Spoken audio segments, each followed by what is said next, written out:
What's happening, YouTube? I'm hoping this one don't get me in trouble. We'll see.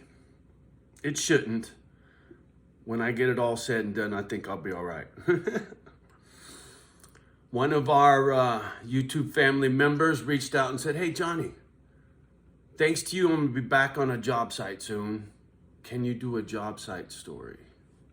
I got a job site story for you, homie, but it's not going to be your typical job site story, but it's important. Let me set the scene for you. This was at Stanford University. It was at the time, their new nanotechnology lab, I think it was. Some crazy new scientific whatever. At the time, I was working for ACO. Think so. Yeah, I don't know. When you're in construction, sometimes you get laid off, you go work another company, different company, this, that. Sometimes you work at one company your whole fucking career. Anyway, I digress. I'm on this fucking job site out at Stanford. Stanford University, motherfucker, you know, this is like Silicon Valley times 100, right? This is Einsteinville, all this shit, right? And this building that we were working in had this high-tech, zero fucking footprint on the globe, right? The windows would open on the sides of the building. When the wind would blow this way, they'd automatically open, create a breeze. All this crazy shit. Hot water in the floor, hot water in the pipes in the ceiling. Very trick shit I'd never seen before. It was pretty complicated. Anyway, typical job site. A lot of alpha males with an attitude, this, that, and the other thing. And there's a lot of beef on a job site. Black, brown, and white beef on a job site is very fucking common. A lot of haters on a job site, trust me. So, having sucked on all that for a second, check this, homie. I walk into the shitter, which is a plastic outhouse, right? You know the one. And the fucking shit is flowed up over the top. It's gross. It's sick as fuck. I mean, the lid can't even close because it's piled up. And there are people from a certain culture that will squat and shit on top of stuff. Those same people wrote on the back of the shitter door, and I quote, these aren't my words, these were written on the shitter door. I got photos in an old phone, I can prove this. And I know I still got that phone. I just have to find it. But it said, "Kill Whitey, and then we'll take over his country."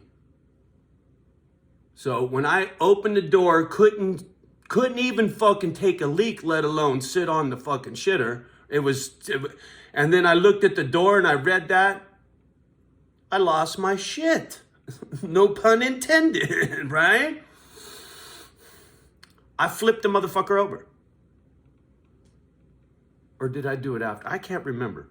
But I digress. Those motherfuckers in the trailer being where all of the general contractor bosses, right? The general contractor being whoever the contractor that Stanford University hired to build the buildings, right? Stanford don't build their buildings.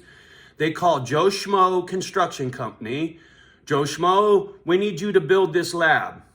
Joe Schmo shows up and calls Johnny O's boss and says, "Hey, we need you to put in the sheet metal for Stanford because they hired us," right? Subcontractor kind of shit, right? So Stanford don't give a fuck about Johnny O.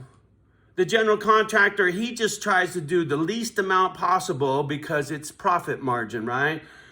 Fuck getting the guy out there to clean the shitters every day, twice a day. I don't give a fuck, whatever it takes, man. I got a right to have a clean shitter, and I got a right to not have to read "Kill Whitey" and take over his fucking country, man.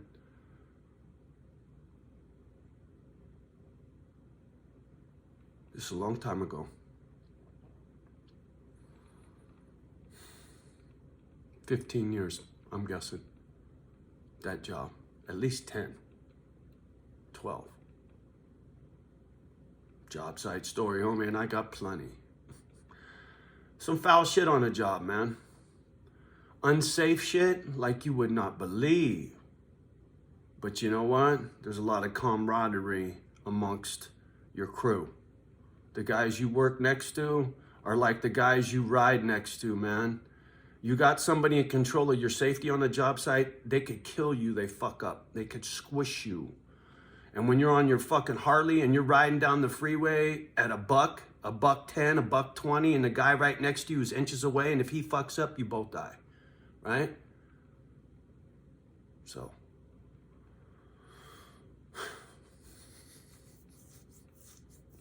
Anyway, job site story, homie. Be safe out there, y'all. And don't be an asshole. Don't be an asshole. I used to be an asshole. But I'm not on a job no more. A job, fuck, man. There are people that'll remember me from my job, yelling and screaming. Are you fucking kidding me? I had no clue I had anger issues back then. It was your fault back then.